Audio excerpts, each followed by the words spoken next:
Coloring Our Lives is a collection of quotes and spiritual teachings of Supreme Master Ching Hai. In response to the questions and concerns of truth seekers, Supreme Master Ching Hai provides insights that are both spiritual and practical. Her suggestions light the way to creating a Buddha's pure land on earth, as well as being an intelligent, talented artist of life.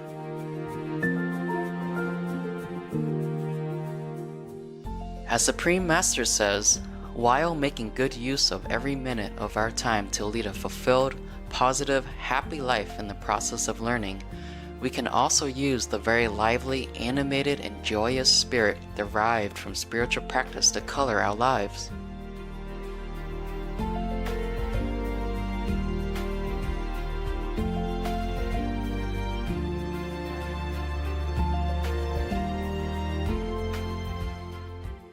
Today, we share with you the wise teachings of Supreme Master Ching Hai in excerpts from her book, Coloring Our Lives.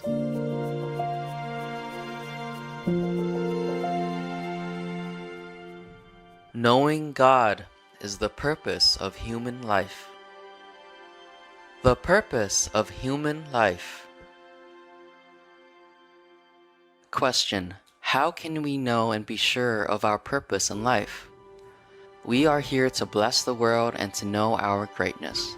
When we know our greatness, we are one with the whole universal cosmic power, and whoever comes in contact with us also has the blessing from this universal cosmic power. The earth will get more developed as more people like us practice and bless the world quietly with our spiritual merit and wisdom. That's our purpose. Otherwise, what else do you think? Are we here just to eat 2 or 3 meals a day, have a few children, and then kaput? That's not the true purpose anyhow. It would not be logical for God to take so much trouble to create us, then put us here for a few decades and let us die in misery, sometimes with cancer, agony, disasters, earthquakes, and so on. This is not logical. So, the purpose of human life is to know God. Knowing God means knowing our own greatness. Knowing the whole cosmic power of which we ourselves are a part. Even when we say a part, it's a whole, you see. For example, if my finger is cut off, then it's only one finger. But when it is attached to my body, it becomes one of the parts of my body. It belongs to my body. Even though I say it's a part of my body, actually it is also the whole of my body. Therefore, we are part of the cosmic power, but we're also the whole, if we are connected again. The little gap in between is reconnected at the time of initiation. We turn inward, we tune inward, we plug in, and then we are whole with the universe. Therefore, we bless anyone who comes around without having to lay a hand on them or do anything to them. Anyone we sympathize with or share bloodlines with, they are saved or are blessed in some form or another. It depends on their karma, and it depends on our love for them.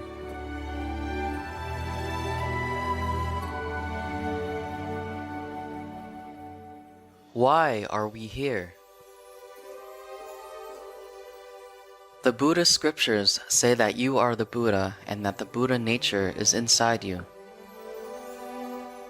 The Bible says that God lives within this temple, so who else is in there except God? If we are the temple and God is the only one who lives in there, who are we then except God? If we don't remember, that's fine, but we are still God. So whatever we choose to do as the God of all gods that we are, we should respect. As the father, mother of all these beings that we are, we should respect our own wishes and our choice to live and express our divine selves in whichever way we want. That's why Jesus told us that we should not judge people, because we don't know the path that another being has chosen to walk. He or she does his or her thing so that she or he might come to know God in a different way. He or she might choose to be a seemingly bad person, a very lowly person, or a very so-called immoral person, but that's his or her way of knowing the divine. By choosing to be ungodly, that person will one day know that's not him or her, but they have to go back and learn the whole being again. Because if we always stay in heaven and are gods all the time, we wouldn't recognize ourselves as God. So we need to lower ourselves and come down to this physical level so we can once again recognize our own greatness. That's our choice, and that's why we came here.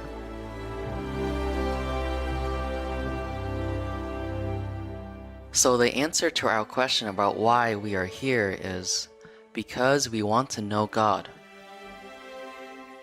When we feel the time is up, that's the time we choose to remember ourselves again. That's the time we come to seek out spiritual friends, a spiritual group, or maybe a spiritual teacher so that we can remember quickly because we have forgotten how to remember and where to look. So some friend who has already remembered himself or herself may be able to help us. And then we recognize that we're nothing else but the Supreme Being, but God.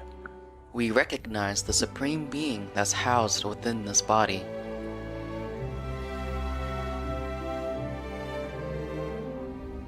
But actually, Hez is not housed within the body. Hez houses our body. But then again, spiritual terminology is never a very exact science.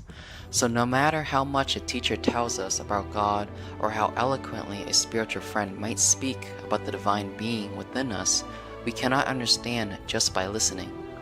So the spiritual teacher, guide, or friend has to show us practically, not just theoretically. For example, when Jesus came to our planet, he taught his disciples both ways, the theoretical way and the practical way. And that's why later his immediate disciples could also do wonders, could also see heaven, could also hear the voice of God as the word of the Creator, could also see the light of heaven, could ascend to heaven, and even see the angels or see the Father. The Father spoke to them, like the Father spoke to Moses, and the angels also spoke to them. Likewise, we can do that, because as great as Jesus' disciples were, we are also great.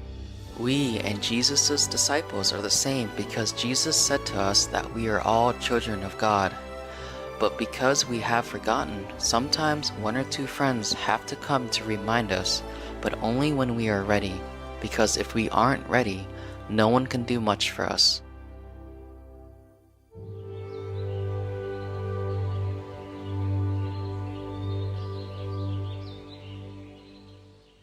Joyful viewers, thank you for your company on today's Words of Wisdom.